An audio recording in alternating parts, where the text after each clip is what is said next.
Special na pansit kasado. Una pakuluan ng pork, maghanda ng onion, garlic, sibuyas, carrots, cabbage, green and red pepper, tocino, handa rin chicken, breast chicken yan, at itlog ng pugo.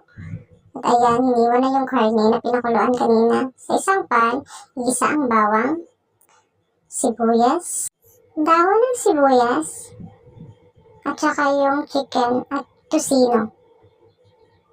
At lagyan ng paprika at isunod yung pork, tapos lagyan ng toyo.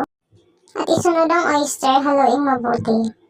At nilagay yung sabaw ng pork na pinakuluan kanina. Tapos ilagay ang carrots at ang cabbage. At ilagay na nga yung noodles na sotanghon. Tapos lagyan ng patis. At hinalong mabuti. At nilagay na nga yung red and green pepper at dahon ng sibuyas. At sinunod na yung itlog ng pugo.